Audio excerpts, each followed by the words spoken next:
nous allons ouvrir cette commission. Monsieur le directeur général, je vous souhaite au nom de la commission la bienvenue, à vous et à vos collaborateurs. Donc, mes chers collègues, nous sommes réunis aujourd'hui pour auditionner monsieur Olivier Roussat, qui est le directeur général de Bouygues Telecom. Et nous poursuivons ainsi notre tour d'horizon du secteur après avoir auditionné Free, France Télécom et SFR, et avant de conclure tout à l'heure par l'audition du président de l'autorité de régulation des communications électroniques et des postes, l'ARCEP, monsieur Silicani.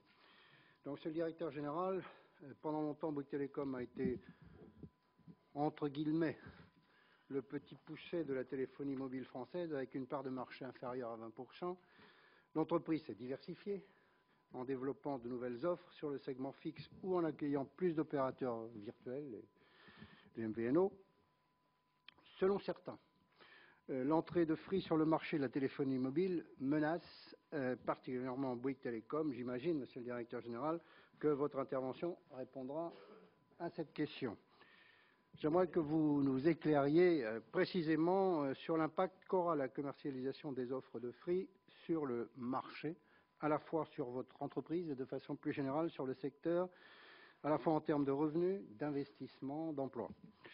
Par ailleurs, Bouygues Telecom héberge de nombreux MVNO, notamment des MVNO dits communautaires spécialisés dans les appels internationaux vers certains pays.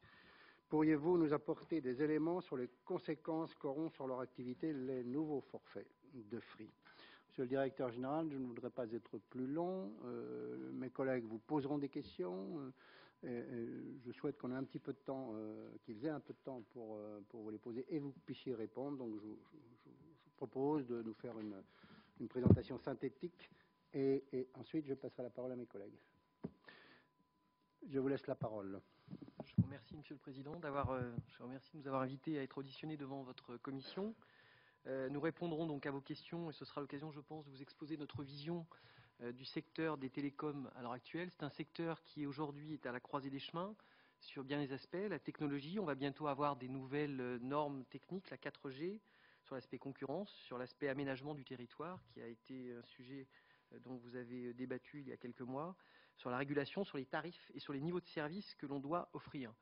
Sur tous ces sujets, ou presque, des choix extrêmement structurants ont été faits dans les années récentes par les pouvoirs publics. D'autres restent à faire et je ne doute pas que le rôle du Parlement sera absolument essentiel. C'est surtout de cela et de Bouygues Telecom dont je souhaiterais pouvoir vous parler aujourd'hui, si vous en êtes d'accord. Je ne veux pas vous faire perdre de temps, mais je me permettrai également de rétablir un certain nombre de vérités sur l'entreprise que je dirige. En effet, vous avez rappelé tout à l'heure que nous étions le 4e opérateur à être auditionné.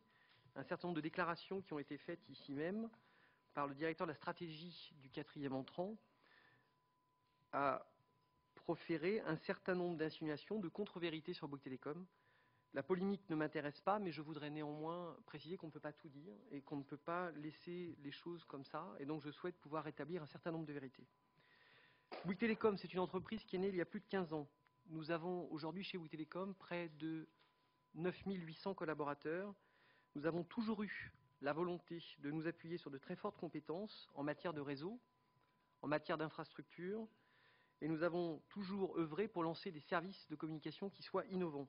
C'est notre marque de fabrique et c'est sur cette base que 11,3 millions de clients nous ont fait confiance dans le mobile et qu'en à peine 2 ans, nous avons capté 1,2 million de clients dans le fixe. Je voudrais vous dire assez brièvement les 3 axes prioritaires de notre stratégie d'entreprise, de ce qui fait finalement notre identité. Le premier credo, c'est l'innovation, la vraie innovation. Au coût marketing, aux aspects de communication inutilement agressives, nous avons toujours préféré le lancement de services ayant une vraie valeur ajoutée pour nos clients. Ce sont nous les premiers qui avons introduit les forfaits en France en 1996, ce sont nous les premiers qui avons introduit la voix illimitée en France en 1999, ce sont nous les premiers qui avons libéré complètement la téléphonie mobile sur les aspects à moins de 25 € en juillet 2011. Nous avons en effet pensé dès le début de l'année dernière que le marché allait se séparer en deux, avec 2 parties extrêmement distinctes. D'un côté, des clients qui veulent pouvoir changer souvent de téléphone, qui veulent pouvoir opter pour des appareils haut de gamme, qui sont donc coûteux, que ce soit l'iPhone 4, l'iPhone 4S, qui veulent du conseil, qui veulent une proximité, qui veulent un réseau de boutiques. Pour ces clients, nous avons conçu des offres packagées avec des téléphones subventionnés.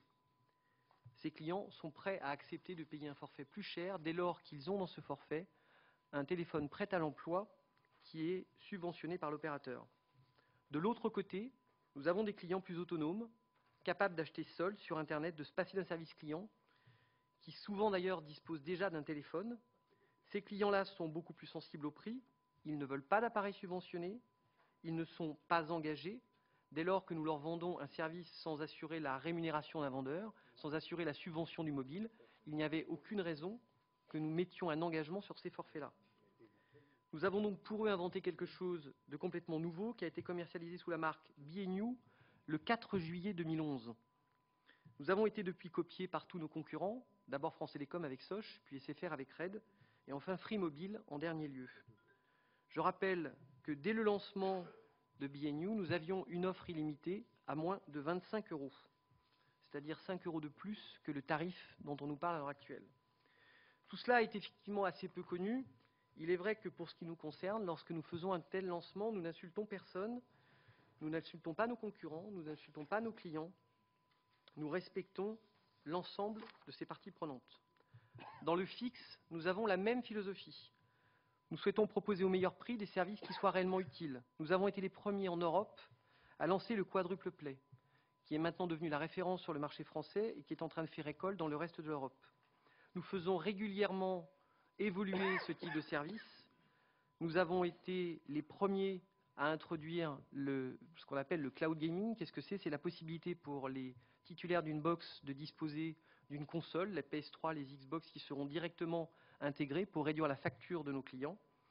Et nous aurons, dans quelques semaines, la box la plus puissante du marché qui sera mise à disposition de nos clients.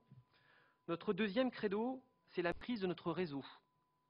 Nous sommes persuadés que pour être capable d'offrir une sécurité optimale à nos clients, il nous faut maîtriser nos infrastructures de bout en bout. Du reste, il faut préciser qu'on n'a pas vraiment eu le choix, puisque lors du lancement de Bouygues Télécom, nous n'avons bénéficié d'aucun accord d'itinérance avec l'acteur historique. Notre part de marché dépendait directement de notre capacité de déploiement. C'est pourquoi nous sommes avant tout un investisseur de long terme. Nous ne sommes pas une entreprise de rendement, comme cela a été dit devant vous.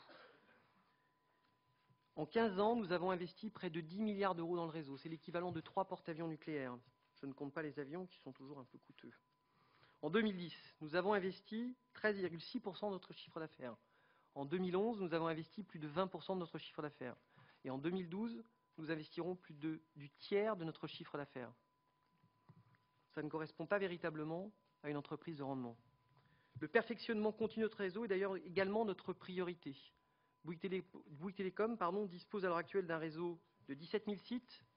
Aujourd'hui, il couvre 99% de la population en GSM et déjà 93% de la population en 3G+, alors même que notre obligation réglementaire n'était fixée qu'à 75%. Nous voulons faire bénéficier nos clients du meilleur de la technologie et nous lancerons très prochainement le très haut débit mobile, la 4G, dans une grande ville française. Bien entendu, au-delà du mobile, nous investissons également dans le haut et le très haut débit fixe. Nos offres ADSL sont accessibles à 78% de la population et à 7 millions de foyers potentiels. Nous allons poursuivre nos efforts en zone très dense pour la couverture de la fibre par le biais d'un accord de co-investissement que nous avons récemment signé avec France Télécom. Nous avions déjà signé auparavant un premier accord de co-investissement avec SFR. Notre troisième credo, c'est la gestion avancée de nos ressources humaines. Bouygues Télécom, je vous l'ai dit, c'est près de 10 000 collaborateurs en France, dont 2 000 conseillers de clientèle qui sont tous basés en France, à Meudon, à Tours, à Strasbourg, à Nantes, à Bordeaux, à Bourges. Nous avons 2 500 conseillers de vente qui travaillent dans nos 650 boutiques.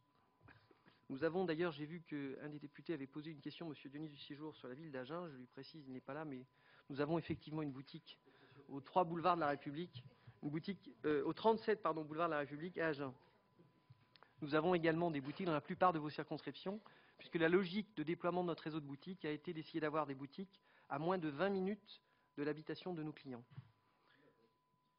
Nos objectifs, nous sommes moins bons que la Poste. Nos objectifs en matière de ressources humaines sont également de consolider les parcours professionnels de collaborateurs par une politique de formation extrêmement volontaire. Le taux de formation chez Bouygues Télécom est de 5,27% de la masse salariale. Nous cherchons à leur offrir les meilleures conditions de travail possibles. Nous cherchons à leur donner des perspectives de carrière qui soient ambitieuses. Nous avons été parmi les premières entreprises françaises à introduire, dès 2009, le CV anonyme pour garantir l'égalité des chances au sein de notre entreprise. Je suis particulièrement fier de tout cela et je ne me permettrai pas qu'un dirigeant d'opérateur, qui jusqu'ici ne s'est guère remarqué par sa politique sociale, ironise sur ce sujet ou insulte nos collaborateurs.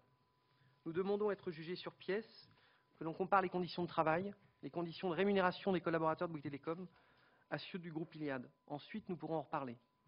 Concernant les rémunérations, ce sont également des chiffres qui ont été déclarés devant votre Assemblée.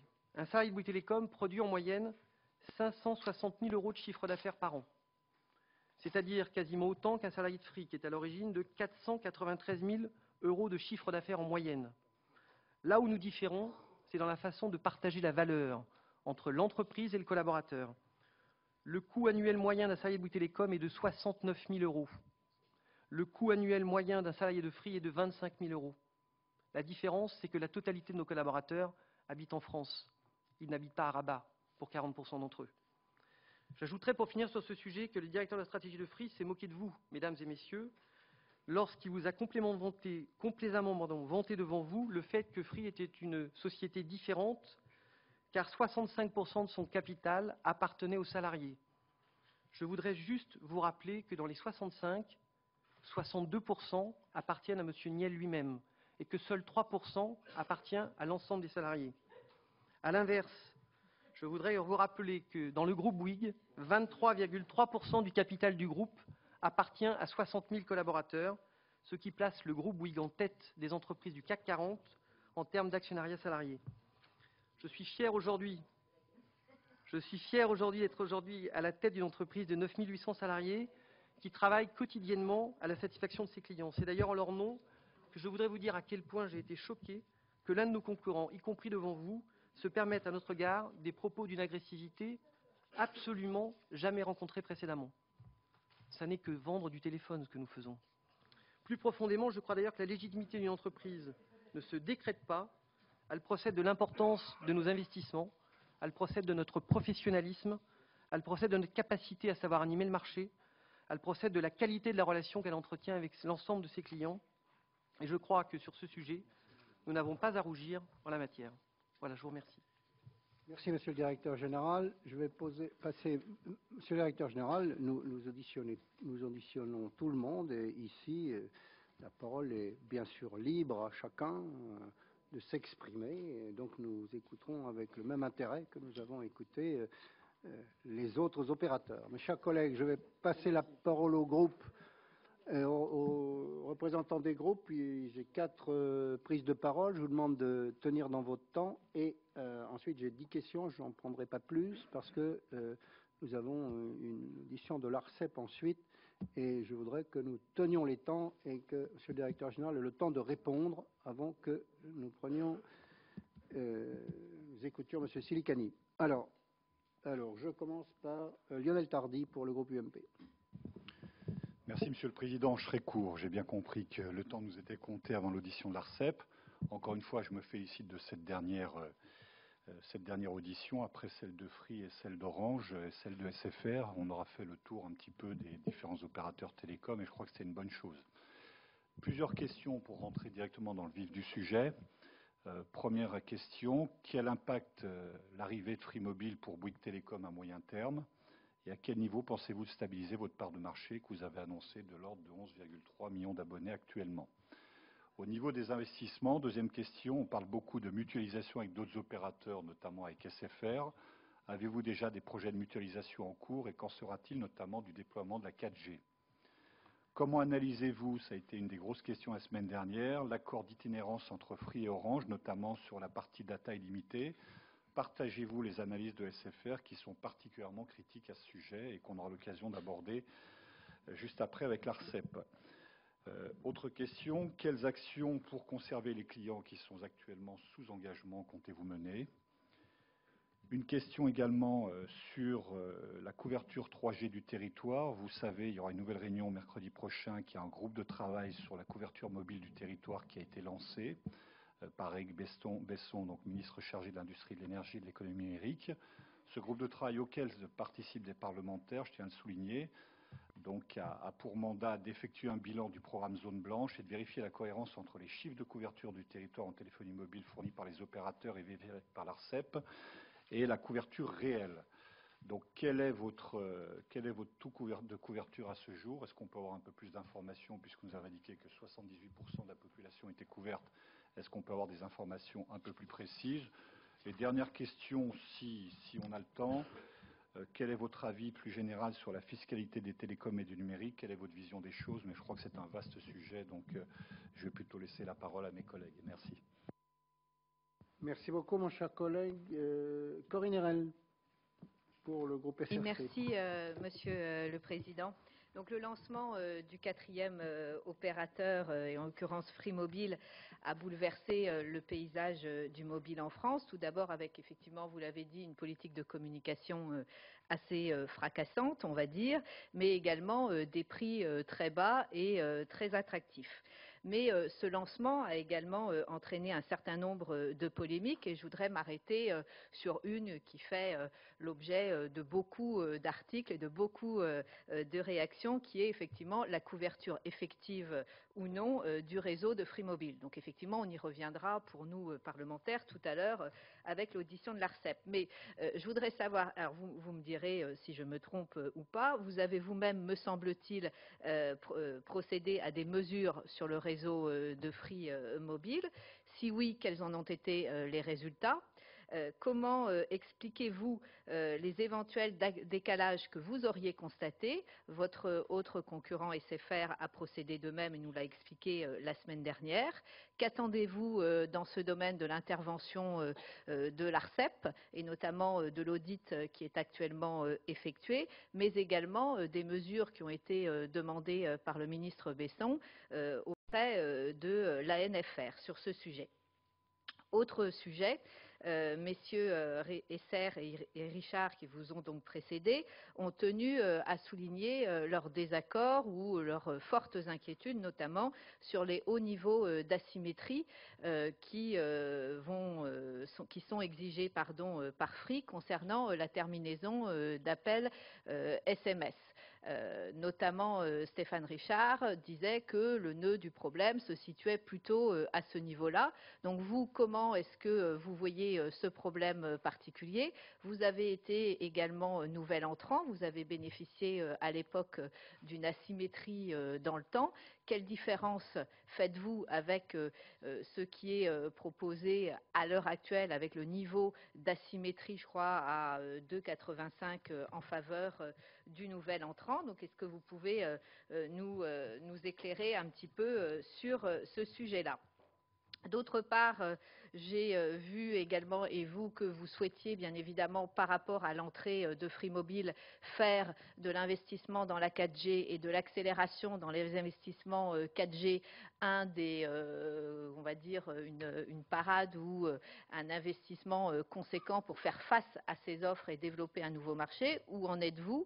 Est-ce que vous pouvez nous préciser un petit peu votre calendrier d'investissement en la matière?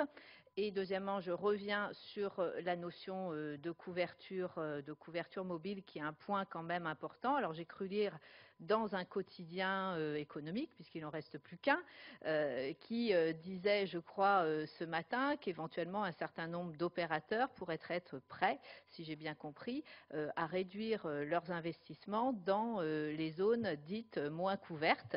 Alors, est-ce que ça a un lien ou pas avec la polémique actuelle? Et est-ce que vous confirmez cette information? Merci. Merci beaucoup. Jean-Denis du Séjour pour le groupe Nouveau Centre. Oui, merci Monsieur le Président. Peut-être deux questions assez simples. Une question stratégique.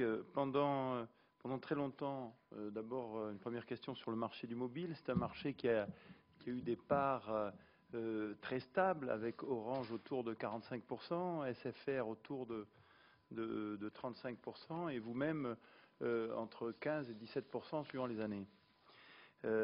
Donc déjà pendant plusieurs années, une part de marché qui était assez faible, mais avec une rentabilité forte. Maintenant, vous vous retrouvez avec une part de marché qui restera faible et est amenée à diminuer avec le quatrième opérateur. Et après, un secteur dont la rentabilité va baisser fortement. Et tous les analystes prévoient cette baisse de rentabilité. Donc, devant cette perspective, faible part de marché, rentabilité à la baisse de ce secteur, quelle est la stratégie du groupe Bouygues? Avez-vous l'intention durablement de rester dans ce marché? Et si oui, comment vous allez sortir de ce positionnement faible part de marché et potentiellement rentabilité faible, ce qui n'est pas une perspective trop intéressante. Deuxièmement, une question. Non, mais une question stratégique. Il vaut mieux être à 35% qu'à 15%. Bon, je sais pas, donc j'ai appris ça, mais c'était il y a longtemps. Et deuxième. Oui, surtout quand la valeur unitaire. Monsieur Brotte me perturbe, Monsieur le Président. Bon. Deuxième question, un peu pour question de fin de session parlementaire, un peu fun. Qu'est-ce que vous avez fait? Qu'est-ce que vous avez fait à Free? Sérieux quand même, mes chers collègues. Qu'est-ce que vous avez fait à Free pour être la tête de Turc comme ça c'est quand même une bonne question parce que vous avez raison. On l'a entendu. Il disait en clair, il y a Orange et nous. Il n'a pas dit un mot sur SFR, mais alors vous, bon, les interfaces, ça ne marchait pas. Il a mis en cause la qualité de vos ingénieurs, etc. Et donc, oui, voilà, exactement. S'il vous plaît. Il y avait, mais Laure a raison, il y avait de la déception amoureuse dans la violence des propos de M. Niel. Donc, qu'est-ce que vous avez fait pour qu'on comprenne? Voilà les deux questions. Merci, Monsieur le Président. Merci. Daniel Paul, pour le groupe GDR. Merci, Monsieur le Président. Directement dans les questions. Comment a été vécu par Bouygues Télécom l'arrivée du quatrième opérateur? Pourquoi je pose la question? Pourquoi je pose la question? Tout simplement parce que plusieurs responsables de votre entreprise ont manifestement cherché à freiner, voire empêcher cette opération. Bouygues Télécom met-il tout en œuvre pour permettre une exécution rapide des demandes? Deuxième question. Vous l'avez évoqué tout à l'heure, vous aviez anticipé l'arrivée de Free en créant, comme les autres opérateurs, une sous-marque, B&U. Vous vous êtes d'ailleurs présenté comme étant, et je vous cite, précurseur de la commercialisation sur Internet de forfaits à bas coût, dans la lettre que vous avez envoyée aux députés de cette commission. Plusieurs questions à ce sujet. Cette déclinaison low cost a-t-elle permis à Bouygues de mieux absorber le choc Free? Mais surtout, pourquoi avoir aligné les prix de B&U sur ceux de Free après l'arrivée du nouvel opérateur? Pourquoi si tard? Manifestement, cette baisse importante de vos tarifs ne remet pas en cause votre modèle économique. Est-ce à dire que les prix antérieurs étaient surdimensionnés? Pour employer un mot pudique. L'effet de votre politique de brusque revirement tarifaire a eu pour conséquence que les abonnés ont ressenti que les prix qu'ils ont acquittés pendant toutes ces années ne correspondaient peut-être pas à des coûts de production réels. Qu'en est-il réellement? Les marges et le taux de profit du groupe Bouygues ne sont pas malmenés par la politique de l'actuel gouvernement. Pas uniquement d'ailleurs dans le domaine des télécoms. Cependant, comment allez-vous réagir à l'augmentation de la TVA due à la TVA sociale? Allez-vous la répercuter sur les clients, comme il en était question l'an passé lorsque les opérateurs voulaient se décharger sur les clients de la hausse de la TVA due à la partie audiovisuelle de leurs activités? Et pour finir, je voudrais aborder la question de l'emploi. Bouygues Télécom a pratiqué, comme tous les autres opérateurs, une politique d'externalisation.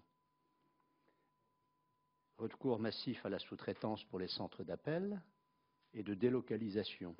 Quelle va être votre politique en la matière dans les prochaines années? Ça rejoint d'ailleurs ce que disait Jean-Dionis du Séjour. Quelle est votre stratégie globale? Parce que tout cela s'inscrit dans une stratégie globale, bien évidemment.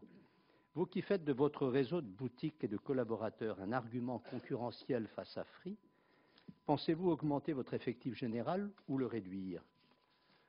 Que comptez-vous entreprendre en matière de conditions de travail, particulièrement dans les centres d'appel où l'organisation taylorienne du travail entraîne, comme on le sait, de graves conséquences sur la santé des salariés? Merci. Merci, mon cher collègue. Alors, nous allons passer aux questions. Laure de la Raudière. Merci, Monsieur le Président.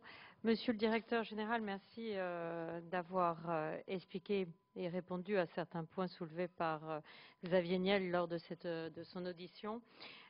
Moi, je me souviens quand British Telecom avait lancé son offre mobile, il y a maintenant bien plus de 10 ans, ça avait été un sacré pavé dans la mare de SFR et de France Télécom.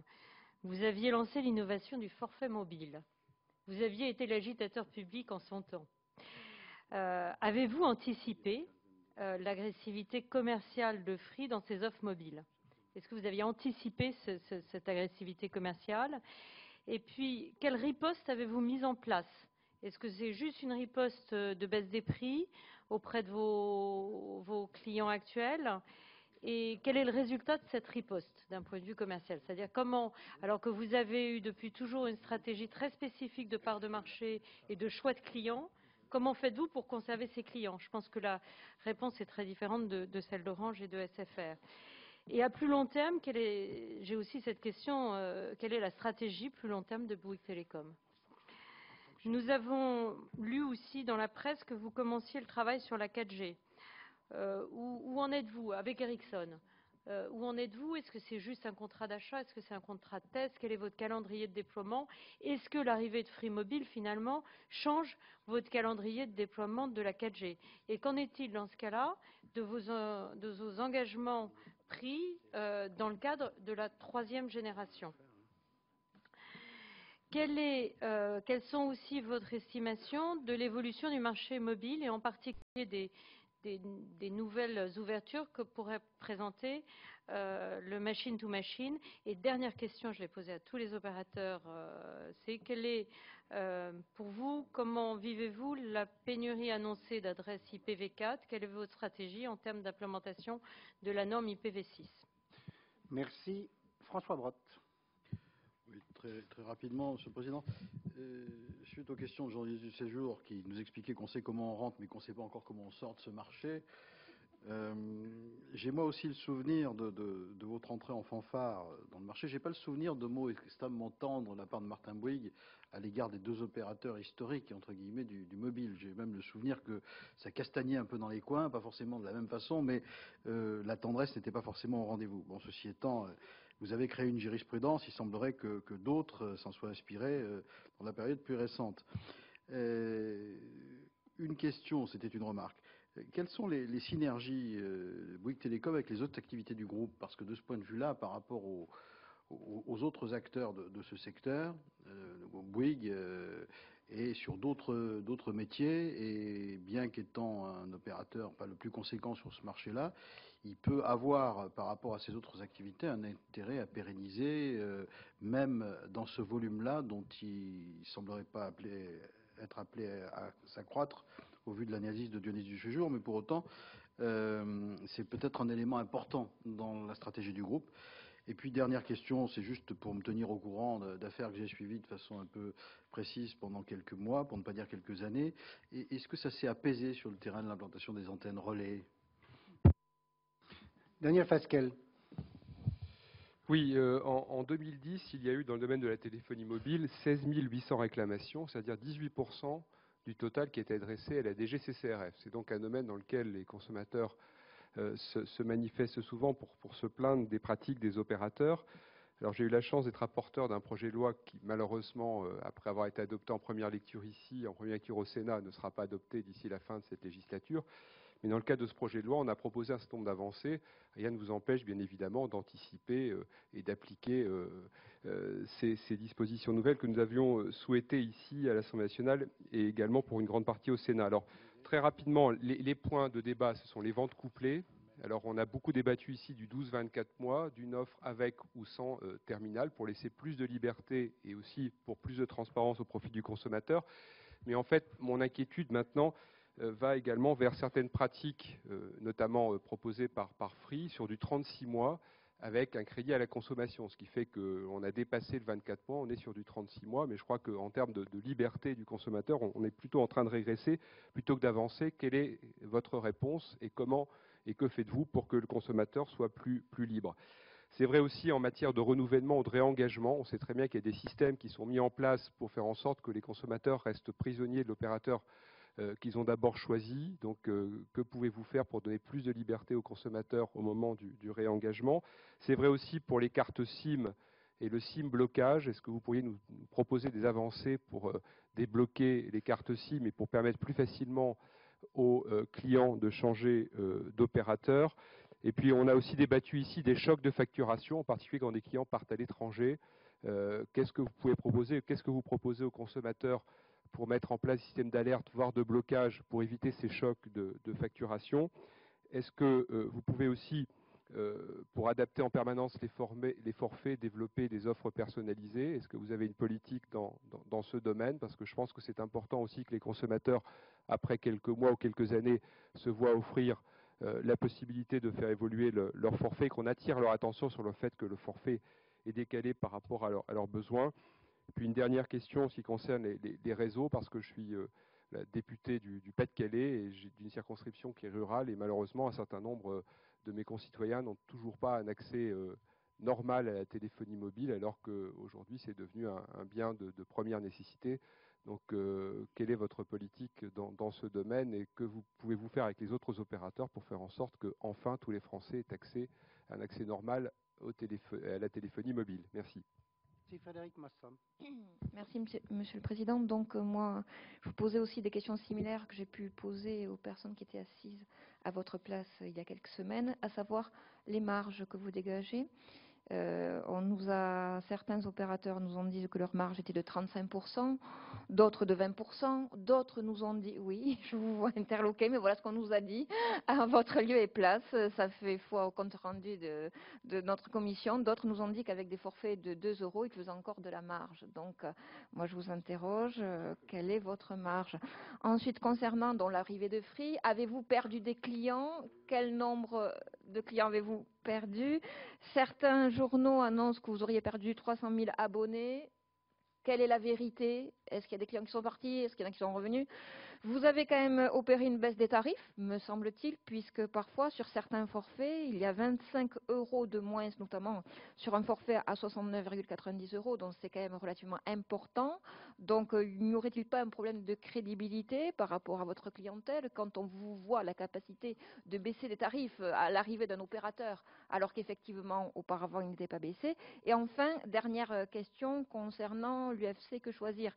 Dernièrement, l'UFC Que Choisir a mis en demeure les opérateurs français de réviser leur offre mobile en supprimant nombre de clauses abusives et pratiques commerciales trompeuses, je les cite, telles notamment l'utilisation du terme illimité. Vous l'avez évoqué tout à l'heure. Donc, ils ont envoyé des lettres de mise en demeure et je crois que vous en avez été également... Vous devez en avoir reçu une, d'après ce qu'ils nous ont dit, puisque j'ai vérifié auprès d'eux, pour leur intimer l'ordre de ne plus utiliser le terme illimité. Donc, je souhaiterais savoir quelle réponse avez-vous fait à UFC Que Choisir, si du moins vous pouvez nous la délivrer. Merci. Merci Alain Sugno. Merci Monsieur le Président. Je reviens après sur les questions relatives à la stratégie globale du groupe. Vous y répondrez tout à l'heure. Il y a eu différentes questions qui ont été posées. Je vais vous poser des questions plus ponctuelles. La première concernant la B-Box. Elle compte aujourd'hui chez Bouygues 1 120 000, je pense, clients activés au réseau DSL, câble ou fibre optique. Par contre, vous n'exploitez pas votre propre réseau de télédistribution puisque, en fin de compte, c'est l'opérateur numéricable avec lequel vous travaillez. Est-ce qu'à ce niveau-là, au niveau de la stratégie, il y a d'autres projets? Qu'en est-il également de vos projets concernant la fibre optique? C'est une question qui a déjà été posée et qui est rémanente. Et puis également, la question a été posée, mais je voudrais qu'on rentre dans le détail, sur les déclarations de Free Mobinote. Aujourd'hui, 15% des clients de Bouygues Télécom auraient été effectivement impactés par l'intervention de Free Mobile. Dans cette hypothèse, ce serait une perte de 15%. Et le sondage, d'ailleurs, Shock Tracker, parle effectivement de au moins 3% de part de marché que Free aurait pris aux autres opérateurs, et singulièrement, donc, un point de chacun des opérateurs de part de marché aurait été pris. Et puis une question, puisque je crois que c'est une intervention également de vos prédécesseurs à ce fauteuil. est-ce qu'il est possible, selon vous, de financer la fréquence 4G à 2 € par mois? Merci. Pascal Gau. Merci, Monsieur le Président. Monsieur le Directeur général, après avoir vécu confortablement pendant des années grâce aux tarifs que vous pratiquiez sur la téléphonie, on entend dire aujourd'hui que suite à la guerre des tarifs lancée par Free, eh bien que votre société il pourrait y avoir des conséquences sociales au sein de votre société, notamment sur les salariés, en termes de revenus, en termes d'emploi, etc. Pouvez-vous nous confirmer ces dires?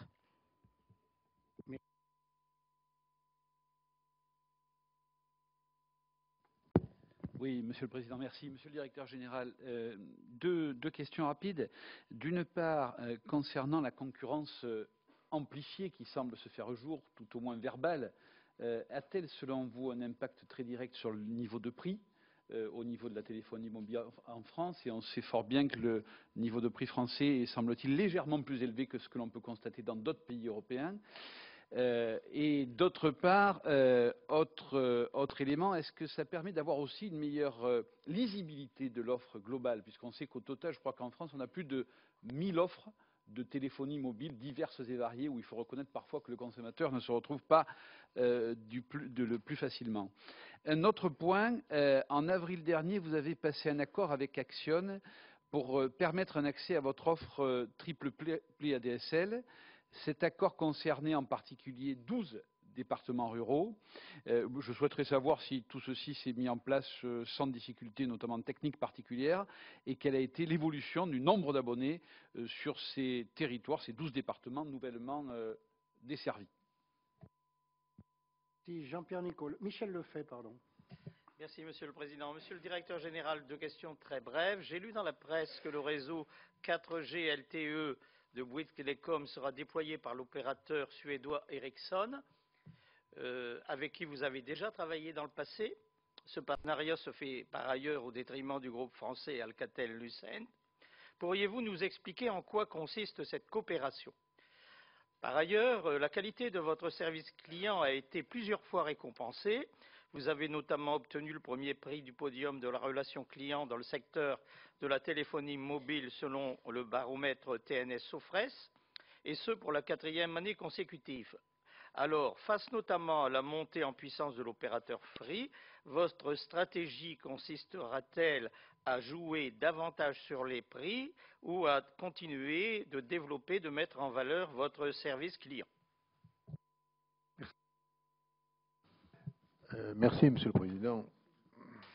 Le succès de Bouygues, les parts de marché que vous avez prises ont été prises, semble-t-il, parce que vous avez une qualité de service client tout à fait appréciée, puisque plusieurs études démontrent que sur le service clientèle, vous avez été classé numéro 1. Et puis, patatras, Free arrive, BNU, vous le mettez en place. Est-ce que ça va pas être au détriment de votre service client, de votre qualité de service clientèle? Et dans le cadre de est-ce que vous n'allez pas vous aussi externaliser un certain nombre de collaborateurs? Vous nous avez dit tout à l'heure que vous aviez 9800 collaborateurs. Quel risque court-il? Quelle va être votre nouvelle stratégie pour finalement conserver les parts de marché? Est-ce que vous allez conserver votre qualité de service clientèle ou au contraire vous orienter davantage sur le service BNU? En d'autres termes, et vous nous avez également dit que votre masse salariale n'était pas du tout la même que celle de Free, parce que vous n'aviez pas du tout les mêmes considérations. Quelle est votre stratégie en matière de relations humaines? Merci. Geneviève Fioraso. Oui, merci Président. Monsieur le Directeur général, il y a un sujet que nous n'avons pas encore abordé, c'est celui de l'innovation. Je pense qu'en général, quand on perd des parts de marché, quand on a un concurrent qui fait du dumping ou qui est assez agressif, en général, on essaye de s'en sortir par le haut. On est un peu moins déprimé que n'était mon collègue d'Agen il y a quelque temps, et on se dit qu'on va s'en sortir par l'innovation de service ou l'innovation technologique. Alors j'aurais voulu savoir quelle était votre stratégie en matière d'innovation, si vous aviez des partenariats avec des laboratoires publics, si oui, lesquels, avec d'autres entreprises, si oui, lesquels. Quelle était votre utilisation du crédit impôt recherche? Était-il géré par le service financier ou par le service R&D de votre entreprise?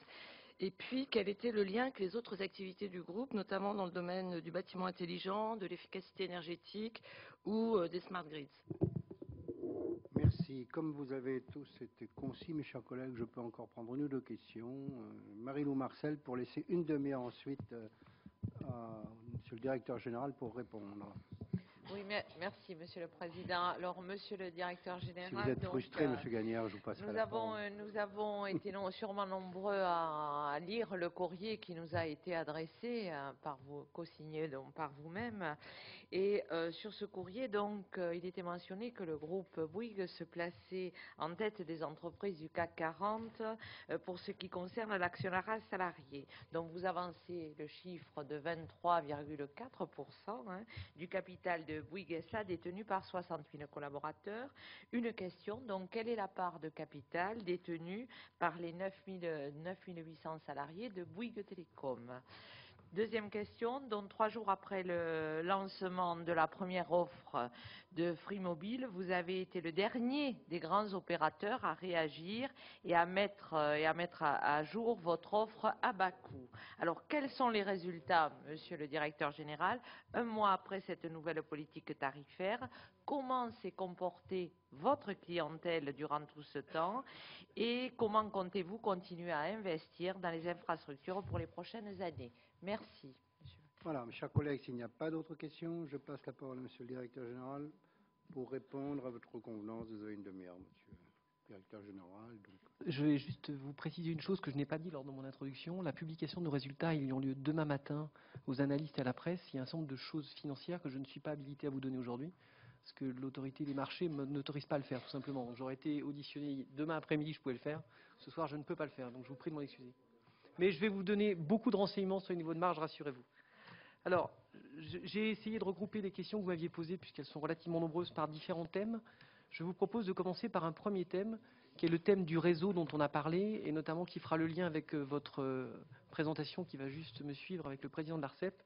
Et je vous ai préparé pour cette raison 2 petits dessins que je vais vous proposer de balayer pour juste qu'on soit certain qu'on parle bien de la même chose en permanence. Alors, sur les aspects réseau, je voudrais préciser une chose absolument importante, c'est revenir sur ce qu'est un réseau mobile. Quand on choisit un réseau mobile, quand on choisit un opérateur de réseau mobile, on le choisit parce qu'on veut être certain qu'il couvre là où on va. On ne veut pas être certain qu'il couvre là où on habite, on veut être certain qu'il couvre là où on va en week-end, là où on va chez ses grands-parents, partout. C'est la raison majeure du choix d'un réseau mobile. Et c'est la raison pour laquelle on a systématiquement poussé les opérateurs existants à investir lourdement, parce que le critère de choix de leur opérateur, pour les Français, c'était vraiment de se dire, est-ce qu'il va être là où j'ai besoin de l'utiliser? Et on ne sait pas le prédire a priori. Donc c'est la raison pour laquelle chez Bouygues Télécom, nous utilisons au total 17 000 sites sur notre réseau. L'importance de la couverture est telle que pour la couverture 3G, notre engagement de licence, et il y a eu une question tout à l'heure pour nous demander quels étaient notre positionnement par rapport aux engagements, l'engagement de licence 3G de Bouygues Télécom, il était de 75%. Nous sommes à 93% de population couverte en 3G, UMTS, et nous irons au-delà au cours de 2012. Nous sommes à l'heure actuelle en 2G à 99% de la population. Et je précise d'ailleurs tout de suite en réponse à une question qui m'a été posée, pour les zones blanches, Bouygues Télécom est l'opérateur leader à l'heure actuelle en zone blanche ouverte en 3G+, puisque nous avions à fin décembre ouvert 100 sites en 3G+, sur les 2400 sites en zone blanche, alors que les 2 autres opérateurs, Orange et SFR, avaient ouvert 42 sites. Donc notre préoccupation, c'est bien d'aller couvrir y compris les zones les moins rentables avec un service 3G+, parce que c'est le sens de la demande de nos clients de pouvoir utiliser les smartphones partout. Ils ne comprennent pas que moi je suis originaire de l'Allier. Les gens d'Ygrande, à côté de Bourg-en-l'Archambault, ils n'ont aucune raison de ne pas avoir accès à Internet depuis leur smartphone. Si ça marche à Paris, ça doit aussi marcher à Ygrande, même s'il y a seulement 756 habitants, et ça marche à Ygrande. Je ne sais pas si quelqu'un est de l'Allier ici, je vous encourage à le vérifier.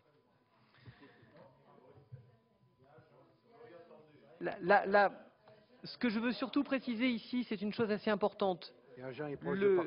Le fondement de la stratégie de déploiement de l'ensemble des opérateurs, c'est que jusqu'à maintenant, tout a été fait pour faire une concurrence par les infrastructures. Cette concurrence par les infrastructures, elle oblige chaque opérateur à dépenser énormément d'argent pour déployer le réseau, parce qu'on a l'obligation d'être partout, même là où ça ne présente aucune rentabilité financière. chez Bouygues Télécom, nous avons sur 17 000 sites, 2 000 sites qui ne se justifient absolument pas pour des raisons financières, mais qui se justifient pour des raisons commerciales, parce que les clients ne comprendraient pas qu'on n'y soit pas, quand bien même il serait extrêmement peu utilisé. Alors, ce que ça veut dire, ça, d'une autre façon, c'est que lorsque l'on introduit sur le marché français un acteur qui peut avoir une couverture variable, puisqu'il utilise celle des autres, il est absolument nécessaire de s'assurer que ce principe de couverture variable est limité dans le temps et qu'un jour, il aura effectivement son propre réseau et qu'il n'aura pas de filet de sécurité pour aller chercher le réseau d'un autre chaque fois qu'il n'a pas déployé dans une commune. C'est le principe même de la concurrence par les infrastructures qui a été posé en dogme au niveau européen et qui existe en France depuis maintenant 15 ans. C'est d'ailleurs la raison pour laquelle Bouygues Télécom n'avait pas eu le droit à de l'itinérance lorsque nous sommes arrivés sur le marché en mai 1996. Le modèle technique que développe Free, il repose sur l'idée simple qu'il est plus intéressant de pouvoir aller en marginal sur le réseau d'un autre que de déployer son propre réseau.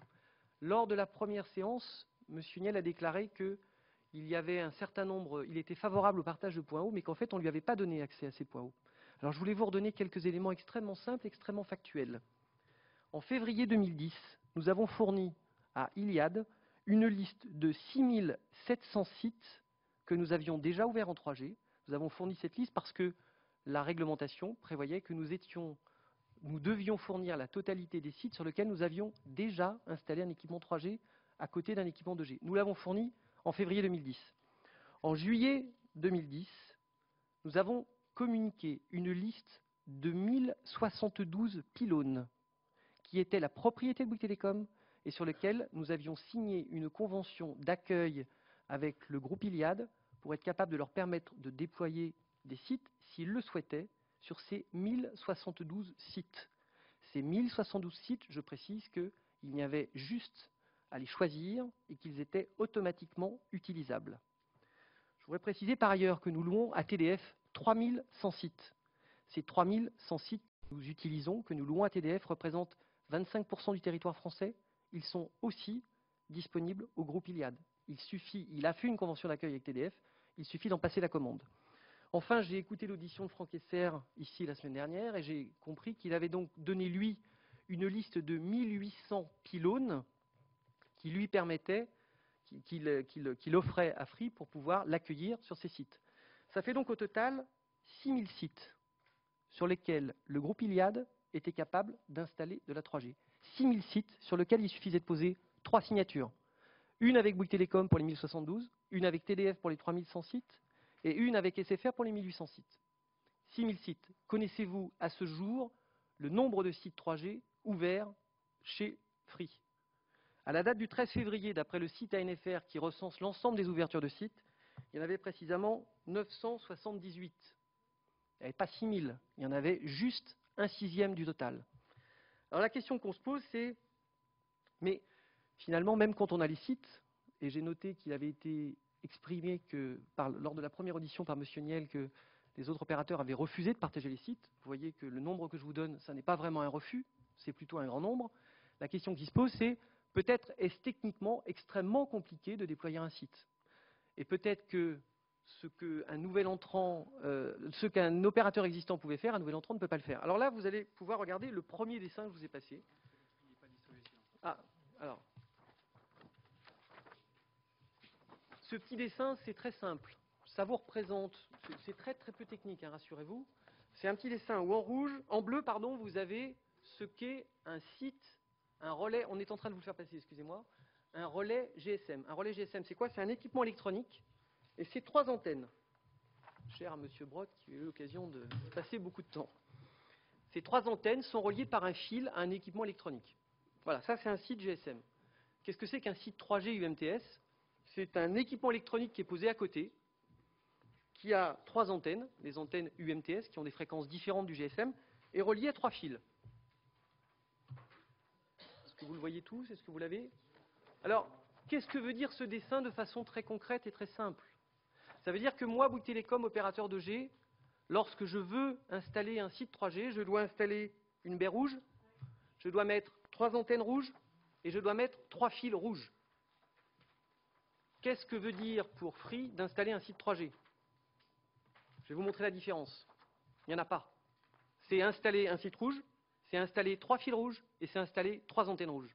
La question qui se pose, combien de sites Bouygues Telecom a fait en rouge en 2011? Parce que c'est peut-être extrêmement compliqué avec les procédures de concertation, d'information, toutes les procédures administratives qui sont nécessaires. C'est peut-être un travail qui est très difficile à faire. Nous avons en 2011 installé 2600 sites au cours de l'année 2011. Nous sommes à l'heure actuelle avec 10 600 sites sur lesquels nous avons rajouté la baie rouge à côté de la baie bleue.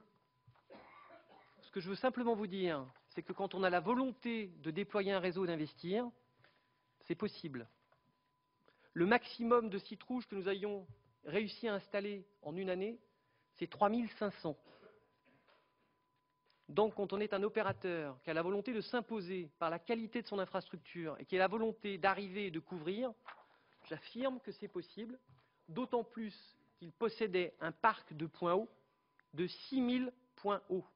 Le fameux partage de sites dont il vous a été dit qu'il n'était pas possible.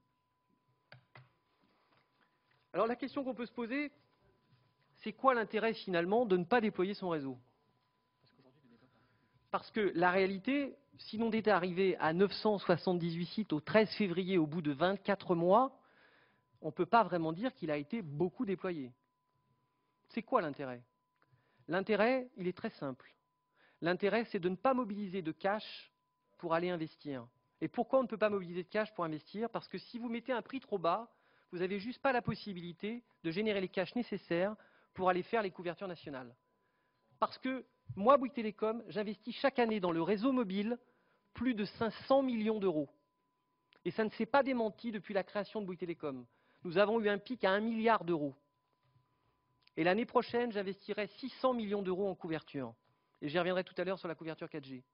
Donc la question qui se pose, c'est est-ce que la couverture qui a été faite de façon volontaire?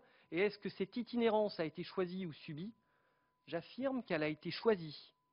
Elle n'était pas subie. Et ça fera le lien tout à l'heure avec ces différentiels de SMS dont vous m'avez parlé tout à l'heure. Quel en est l'intérêt finalement? L'intérêt, c'est que quand vous voulez faire un réseau de qualité, vous avez l'obligation de mettre beaucoup de sites. Et ça vous renvoie au premier dessin qu'on vous a donné. Le premier dessin qu'on vous a donné, il vous montre un phénomène qui a existé en Angleterre au début des années 2000. Au début des années 2000, il y a un nouvel opérateur qui est arrivé en Angleterre qui s'appelait Hutchison. Hutchison, il disposait d'un accord de roaming avec l'opérateur national British Telecom pour le GSM, pour la 2G. Il n'avait pas d'accord de roaming pour la 3G. Il n'avait pas d'accord d'itinérance pour la 3G. Il a donc été obligé de déployer son réseau. Et qu'est-ce qui se passe quand on commence à déployer un réseau? On n'a évidemment pas la capacité à tout couvrir. Donc vous avez la zone dans laquelle vous êtes en itinérance, qui est la zone orange, et puis chaque fois que possible, vous montez sur les zones grises. Monter sur les zones grises, ça présente un inconvénient de qualité extrêmement simple. Si vous n'avez pas fait les paramétrages nécessaires, la communication coupe. Or, les clients n'apprécient pas du tout que lorsqu'ils sont en train de téléphoner, ça coupe. D'autant plus s'ils ont noté que ça coupe toujours au même endroit. Alors vous avez deux façons d'éviter ce phénomène. La première, c'est de poursuivre votre investissement. La première, c'est d'augmenter le nombre de sites pour faire que vous ne soyez pas dans la zone d'itinérance. Et la deuxième, et ça rejoint la question que vous avez posée, Madame Erel, à Monsieur Esser la semaine dernière, sur les histoires de seuil et de paramétrage, la deuxième façon, c'est celle-ci. Ça consiste à prendre les sites et à progressivement soit réduire la couverture qu'ils offrent pour être sûr qu'on n'y soit jamais, soit carrément en interdire l'usage. Parce que c'est possible techniquement de faire en sorte que le site émette et qu'on ne puisse jamais l'utiliser. Ça s'appelle barrer un site. Il est juste là, il sera mesuré dans un flux radio, mais on ne pourra jamais l'utiliser. Alors, c'est assez intéressant comme principe parce que vous avez justement derrière nous le président de l'ARCEP. Pardon, il est barré comment? Barré, ça veut dire qu'on en interdit l'usage. Il ne sera jamais utilisable. Il est branché? Il est branché, il est allumé, mais il n'est pas utilisable. Et la question qui est assez intéressante d'ailleurs, c'est qu'est-ce que l'on considère être de la couverture? C'est un site allumé ou c'est un site utilisable? La définition, en tout cas dans l'esprit que nous en avions compris, c'est que lorsque l'on faisait des réseaux, lorsque vous nous demandiez d'aller couvrir un certain nombre de réseaux, ce n'était pas pour la joie d'avoir un pylône de 45 mètres à la sortie de la commune, c'était pour qu'on puisse utiliser. En tout cas, c'est la compréhension que depuis 15 ans, nous avions de la demande de la représentation parlementaire. Eh bien, il y a un nouveau concept qui est en train de s'introduire. Il est maintenant possible d'avoir des sites et de n'avoir aucun usage. Alors ça va être intéressant parce que tout à l'heure, vous allez recevoir le président de l'ARCEP. Vous m'avez demandé tout à l'heure, est-ce que vous avez fait des contrôles? Et d'ailleurs, c'est une des déclarations qui vous a été faite dans la première audition. On vous a précisé qu'on avait envoyé des huissiers en Bretagne. Nous n'avons pas envoyé d'huissiers en Bretagne. Mais vous l'avez bien noté, il y a une forme d'amour très particulier entre le 4e opérateur et Bouygues Telecom. On n'a pas envoyé d'huissiers faire des contrôles parce que tout simplement, ce n'est pas notre travail de faire des contrôles. Notre travail d'opérateur, c'est de s'assurer comment est la concurrence et effectivement, on est amené à mesurer les couvertures de nos concurrents pour voir comment être meilleur qu'eux. Le travail de l'ARCEP, c'est lui, en l'occurrence, son travail de faire les contrôles et de s'assurer que, réglementairement, les opérateurs ont fait ce pour quoi ils s'étaient engagés. Et l'engagement qu'avait pris le 4e opérateur, c'est de couvrir 27% de la population française, hors itinérance sur le réseau d'Orange. Alors, moi, je n'ai pas mesuré la couverture. Franck Esser vous a dit avoir fait des mesures, moi, je n'ai pas fait ces mesures. Par contre, j'ai lu dans la presse, comme vous, que 90% du trafic, Franck Esser vous a dit la semaine dernière, je crois 95, si j'ai bien visionné l'audition, passait sur le réseau d'Orange. Alors, écoutez, il ne faut pas être un très grand mathématicien pour comprendre une chose très simple. Si vous couvrez un quart de la population française, légitimement, le trafic que vous écoulez passe pour le quart dans vos infrastructures et pour le 3/4 chez l'autre. Si l'essentiel du trafic passe chez l'autre, c'est que votre réseau ne couvre pas 27% de la population française. C'est juste mathématiquement impossible. Sauf à avoir réussi à loger une ville complète qui puisse se mettre à téléphoner que sur Free Mobile sans jamais sortir de la commune, ce qui me paraît peu probable. Alors ça pose deux questions. Free Mobile ne peut pas se permettre le moins de problèmes de qualité, puisque Hutchinson, qui avait eu ce phénomène de roaming, il avait été très pénalisé. Il avait sorti une offre extrêmement agressive dans les années 2000, mais les clients avaient dit l'offre est agressive, mais la qualité n'est vraiment pas là. Et donc il avait eu beaucoup de problèmes de développement commercial. Et donc il est plus simple finalement, le petit dessin que je vous ai montré, de couper le site pour être sûr de ne pas avoir de problème de qualité. Ça vous permet de dire j'ai la qualité la meilleure possible. Et la qualité d'Orange est excellente. Le problème finalement, ce n'est pas tellement le respect par Free de la réglementation. Ça, c'est le travail de l'ARCEP. C'est à elle de vérifier qu'effectivement la réglementation est respectée. La question qui se pose, c'est le fonctionnement de la totalité du marché. Parce que si on accepte qu'on puisse construire un réseau au rabais sans faire les investissements qui sont nécessaires, et je vous rappelle que Bouygues Telecom investit chaque année 500 millions d'euros, et je reviendrai tout à l'heure sur la raison du choix de l'équipementier que nous avons réalisé. Alors, si on peut faire ça, il y a une véritable distorsion de concurrence. Et la distorsion de concurrence dans un marché, ça n'est pas sain. Ça produit des effets qui sont extrêmement néfastes. En d'autres termes, l'ARCEP a vraiment l'opportunité, lorsqu'elle va réaliser à nouveau cette mesure, et l'ANFR est en train d'en faire une qui, je crois, doit être remise au ministre de l'Industrie le 29, c'est-à-dire demain, pardon. Et donc, la décision qu'elle va prendre peut regarder si effectivement les 27% de la population sont effectivement couverts ou pas. Ça va être une décision extrêmement importante. Parce qu'elle va nous envoyer un signal. Elle va nous dire, est-ce que j'accepte les vrais faux réseaux? Je crois sincèrement que vos administrés, dans vos circonscriptions, ce qu'ils veulent, c'est pouvoir téléphoner avec les réseaux qu'on leur offre. Et d'ailleurs, les courriers que nous recevons de votre part nous montrent qu'ils ne sont pas satisfaits chaque fois qu'ils n'ont pas la couverture. Ils veulent le meilleur réseau possible, ils veulent que ça marche partout et que ça marche à l'intérieur. Alors, vous devez vous interroger sur la notion de couverture. Ce n'est pas un cas d'école qu'on est en train de voir, c'est vraiment une décision structurante qui va se faire sur le futur de la façon dont on conçoit les réseaux de téléphonie mobile pour le futur. C'est la façon dont on conçoit l'aménagement numérique du territoire, pour lequel vous avez été particulièrement attentif lorsque nous avons eu les appels d'offres aux fréquences 4G. Donc on est à un moment, j'ai dit tout à l'heure en introduction qu'on était à la croisée des chemins, on y est. Et alors vraiment aujourd'hui c'est une bonne journée parce que vous avez la possibilité d'avoir les questions directement pour le gendarme des télécoms, qui va être celui qui va poser son sceau pour dire oui ça couvre ou non ça couvre pas. Alors moi ce que j'attends de l'ARCEP c'est juste deux choses. Il faut qu'on puisse savoir si oui ou non le trafic du quatrième opérateur, il passe sur son réseau à 27% ou pas sur son réseau. Parce que s'il ne passe pas sur son réseau, c'est qu'il n'a pas la couverture. Il n'y a pas de miracle dans ce domaine.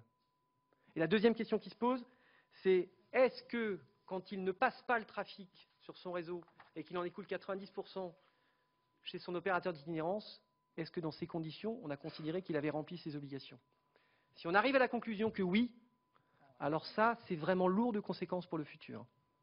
Parce que ça signifie qu'on accepte les vraies fausses couvertures. Alors les vraies fausses couvertures, ça m'amène à répondre à votre question sur la terminaison d'appel SMS. Parce qu'il a été déclaré devant votre Assemblée également que nous avions toujours eu, depuis notre lancement, un différentiel de terminaison SMS.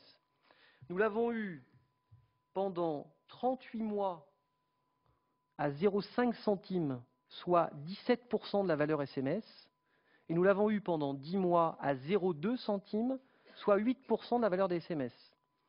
Je me suis livré à un petit calcul. Quelle est la différence entre les SMS il y a 5 ans et maintenant? C'est très simple. Il y a 5 ans, des SMS, on en faisait 100 par mois, maximum. À l'heure actuelle, un ado, il fait 1000 SMS par mois.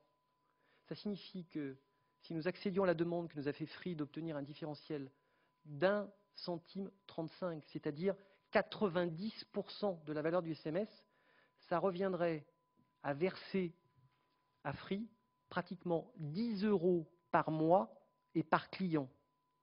Lorsque nous avons eu les différentiels SMS, je vous ai refait un calcul, Didier m'a dit qu'il ne faut pas les donner tous parce que sinon ça va être trop litanique, je vous en donne juste un, c'est sur 2008, c'est la même chose sur 2009 ou 2010, on était à 40 centimes par mois et par client.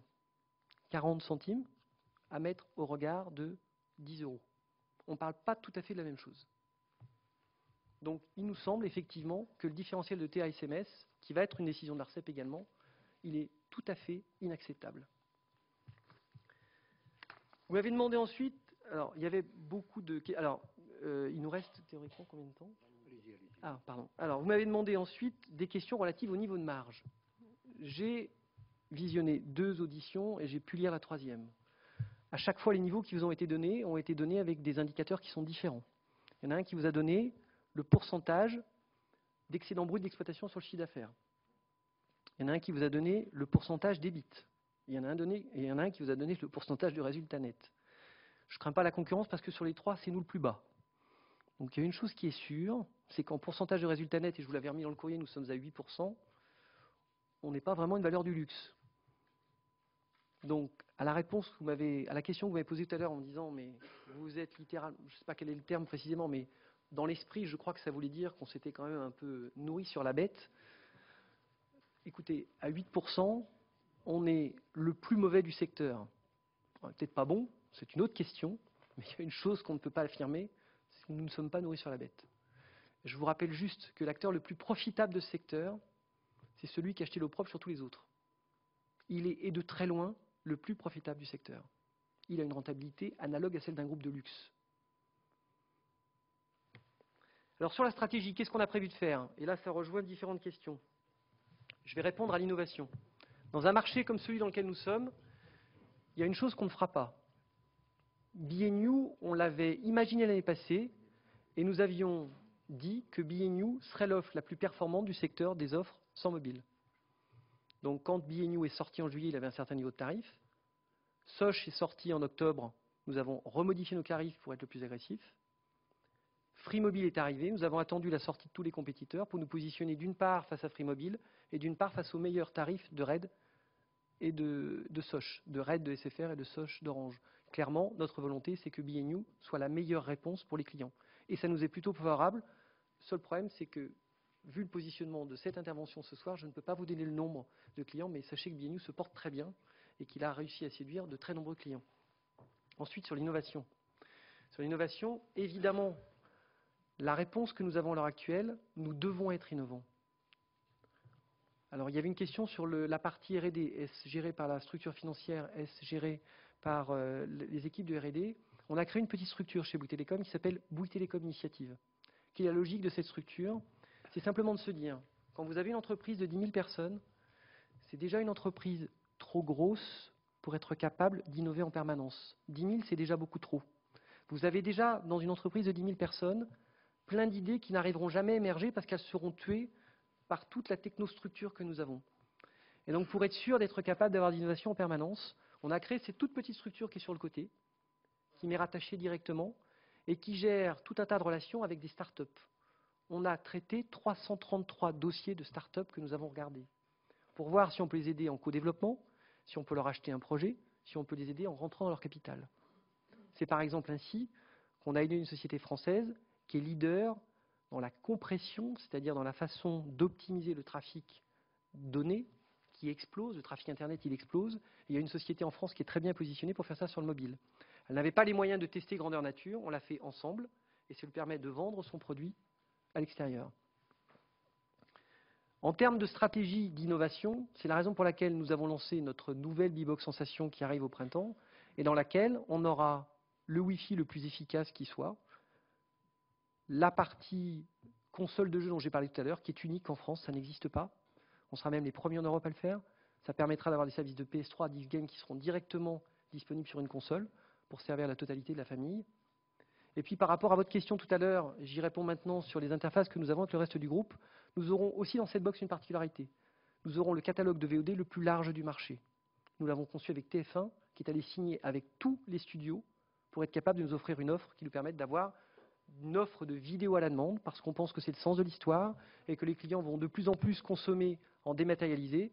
Par contre, ce qu'ils voulaient, c'est pouvoir rentrer par un point, taper le nom du film et ne pas rentrer par 10 portails différents, comme c'est le cas à l'heure actuelle sur le marché. Nous avons un seul credo pour l'innovation. L'innovation qu'on introduit, elle doit être utile. Il y a des innovations qu'on introduit dont on ne parle pas. La télécommande qu'on introduit, elle est gyroscopique. On n'en parle absolument pas pour une raison extrêmement simple. C'est qu'on ne peut rien en faire à l'heure actuelle. Personne ne fait rien de la télécommande gyroscopique. Nous, ce que l'on veut, c'est que n'importe qui prend en main la télécommande soit capable de l'utiliser de 7 à 77 ans. Que l'ergonomie soit simple, que ce soit fluide. Si ça n'est pas simple, ça ne sert à rien. C'est la raison pour laquelle on n'en parle même pas. On le met dans nos produits, mais on n'en parle même pas. Et clairement, la stratégie que nous avons, ça va être de l'innovation et de l'innovation. Ça, c'est sur le côté de la box, sur le côté des services que l'on a introduits.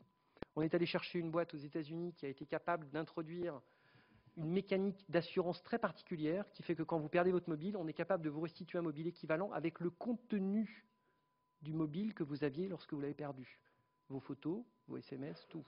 Si évidemment vous avez choisi de souscrire à un tel service.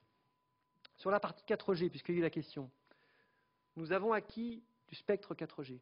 Nous avons acquis pour plus de 900 millions d'euros de spectre 4G. Pourquoi est-ce qu'on a fait ça?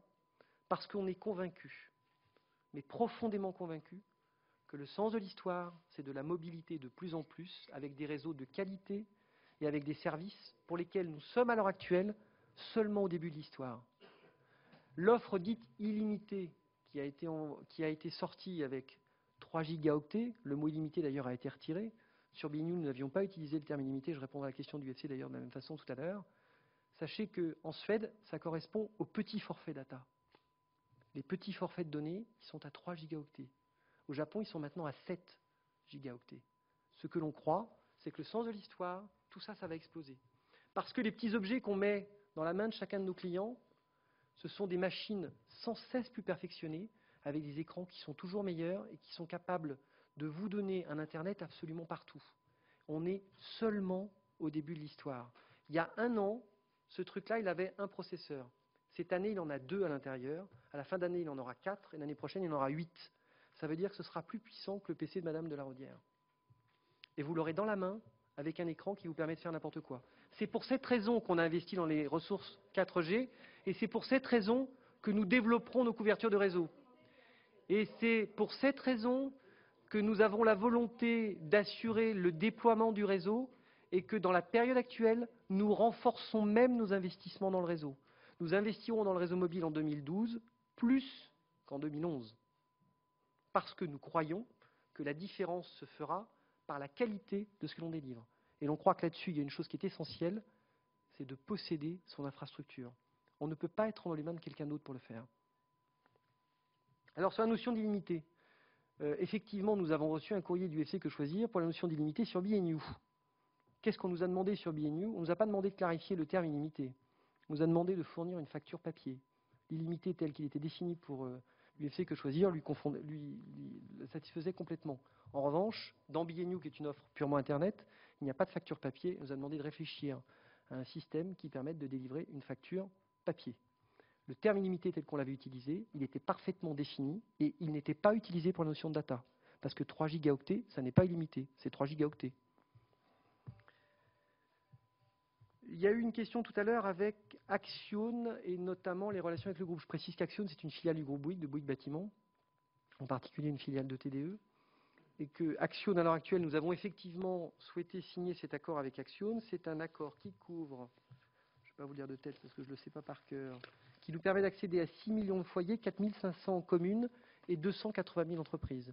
Et on a souhaité faire ça parce que même si nous étions le dernier arrivant sur le marché du fixe, on voulait le plus vite possible avoir l'empreinte la plus forte, c'est-à-dire être capable d'adresser le plus grand nombre de clients possible, après France Télécom évidemment. Qu'est-ce que nous avons fait d'ailleurs dans le domaine du fixe? Et ça répondra à une autre question qui m'a été posée. Nous avons fait un premier accord de co-investissement avec SFR, que nous avons fait novembre 2010. C'est un accord qui nous permettait d'aller dans une zone très dense, couvrir 3 millions de foyers. Je précise au préalable, parce que c'est un des points dont j'ai vu que vous étiez sensible lors des précédentes auditions, nous avions beaucoup œuvré, mais sans succès, sur le fait de fabriquer en France un seul réseau de fibre optique. Je précise juste que la fibre optique est infinie. Apporter 4 prises de fibre optique par appartement, c'est juste dépenser 4 fois trop d'argent. Ça ne sert à rien. Parce que quand vous avez l'infini, vous pouvez mettre autant de choses. 4 fois l'infini, c'est toujours l'infini. Ça n'a pas changé. Donc en zone très dense, nous avons donc l'obligation d'apporter 4 prises. On a donc dû signer un accord avec SFR pour être capable de co-investir avec eux, de sorte qu'en zone très dense, il n'y a pas 4 réseaux, il y en a 3. Mais c'est déjà 2 de trop. En zone moyennement dense, on s'est rallié à l'accord de France Télécom qui portait le flambeau pour le déploiement des zones moyennement denses. Nous avons signé avec eux un accord que nous avons signé en janvier. Et nous avons été plus loin que ça. Nous avons souhaité pouvoir couvrir dans les zones très denses, les zones dans lesquelles nous n'étions pas encore à l'heure actuelle par notre accord avec SFR. Nous avons signé un deuxième accord avec France Télécom qui nous permet de joindre 1,7 million de foyers supplémentaires en zone très dense. Ce qui nous permet en zone très dense d'être à 4,7 millions de foyers et d'être ainsi le deuxième opérateur derrière France Télécom en termes de fibre optique. Longtemps, l'image qu'a eu Bouygues Télécom, c'est qu'on ne s'intéressait pas à la fibre. Ce que je voudrais juste vous préciser là, c'est que les temps ont changé. Alors ils ont changé récemment, certes, mais ils ont changé. Et c'est la raison pour laquelle on est allé faire cet accord également avec Axione. Et l'accord également que nous avons fait en zone moyennement dense.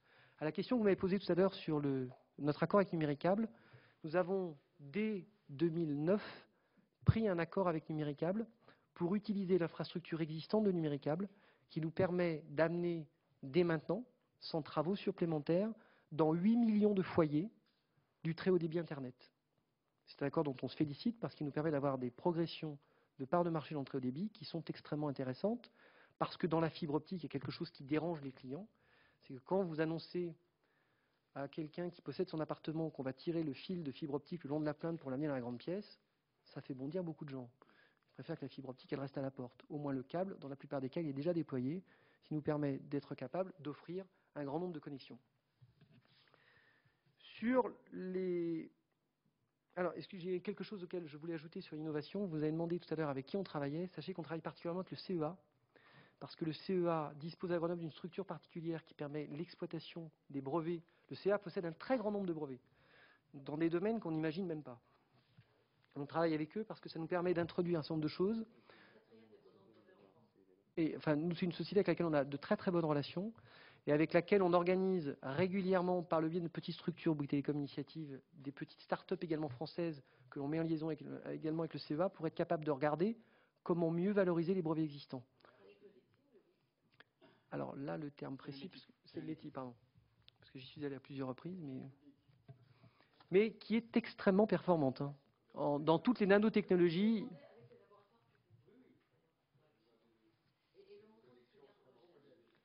Alors, il est utilisé par cette structure. Par contre, je ne vous donnerai pas le montant parce que je ne l'ai pas en tête en revanche. On vous le passera, oui, oui.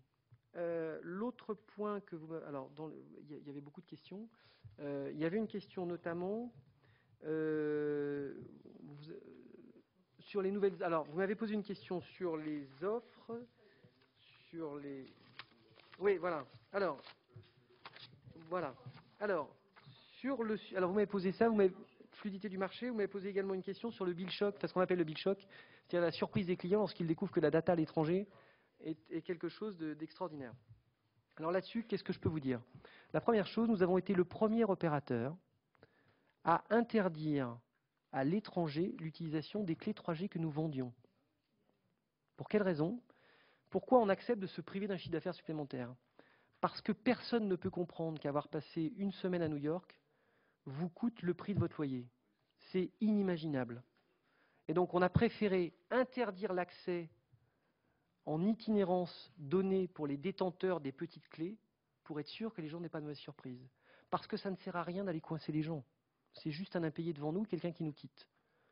On leur a coupé l'accès.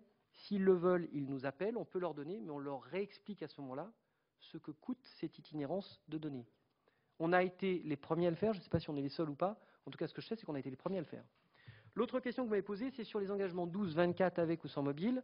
Nous avons mis en place, depuis maintenant plus d'un an, toutes nos offres, ce qui n'a pas été dans le sens d'une simplification d'ailleurs, ont un tarif 12 mois, un tarif 24 mois, un tarif avec mobile 12 mois, un tarif avec mobile 24 mois, un tarif sans mobile avec 12... Enfin voilà, on a la totale.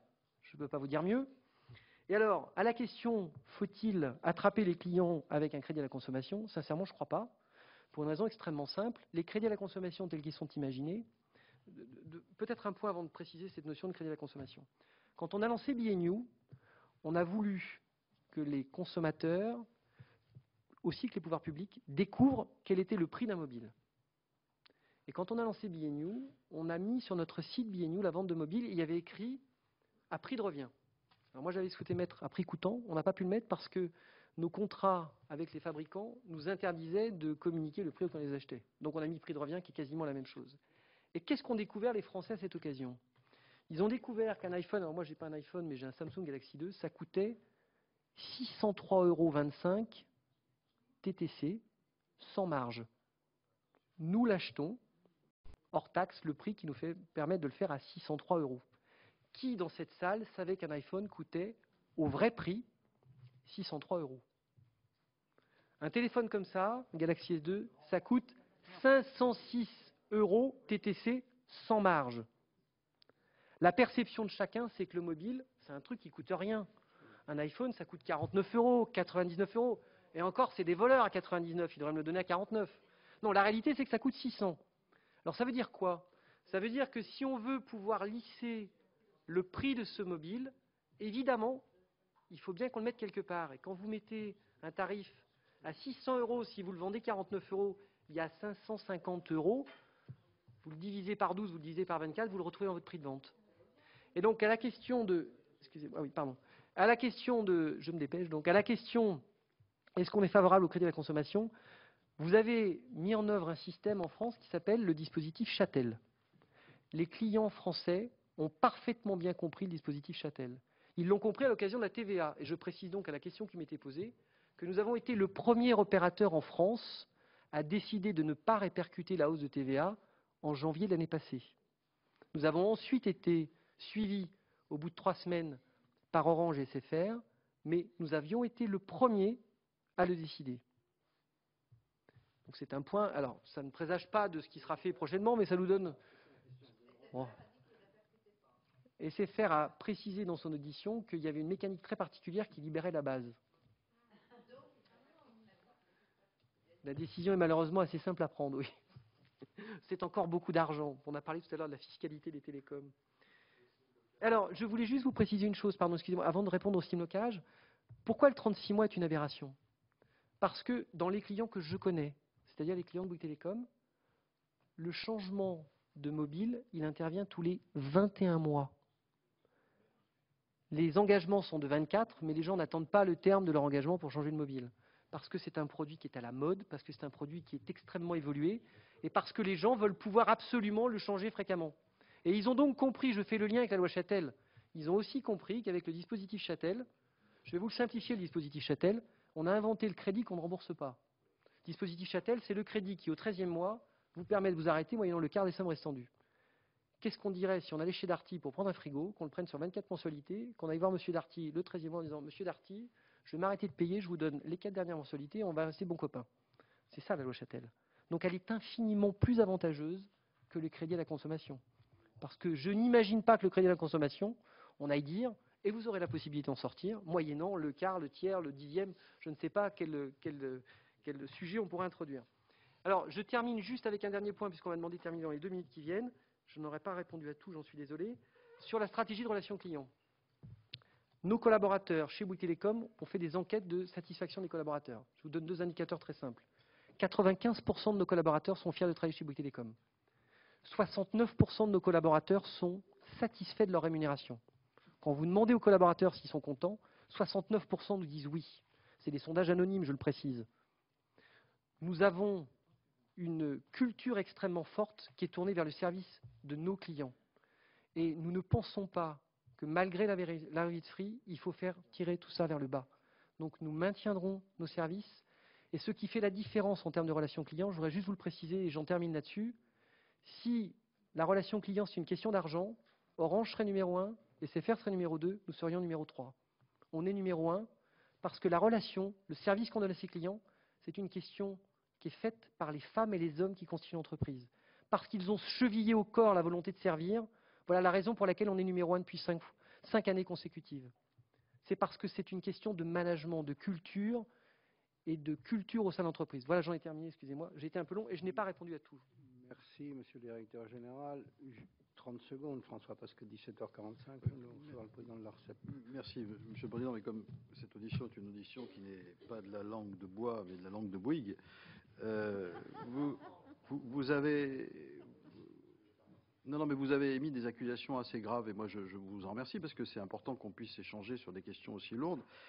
Vous avez dénoncé l'incompétence de l'ARCEP sur l'affaire des 4 fibres. Ce n'est pas la première fois d'ailleurs que l'ARCEP ou son prédécesseur se trompe. L'échec de la boucle locale radio a montré que parfois... Bah si, parce qu'il a dit qu'une fibre ça suffisait, que ce n'était pas la peine d'en mettre 4 pour avoir un service identique. Et je suis d'accord avec cette analyse de surcroît, donc je vais l'assumer moi aussi. C'est ce que j'ai compris en tout cas. Hein. Et donc c'est vrai que plus on tire des fibres qui servent à rien en parallèle, moins on en tire sur l'ensemble du territoire. Je ferme cette parenthèse. Vous avez, alors là, c'est pas une accusation, mais moi je déduis que Orange est en pleine complicité ou duplicité du non-déploiement d'un réseau actif de Free.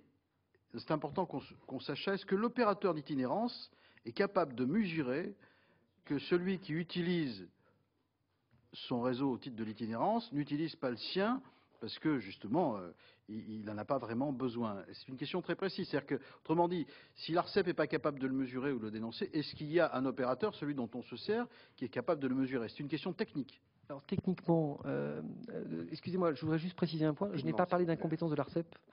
Ce sont des propos que vous m'avez prêtés qui ne sont pas ceux que j'ai utilisés. Ça, c'est ma première question, ma première réponse. Non, d'accord.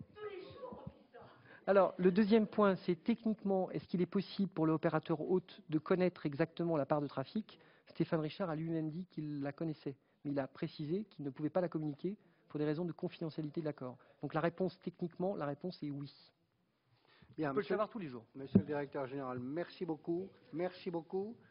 Chers collègues, s'il vous plaît, je suis heureux que pour les commissaires de la Commission, nous ayons pu...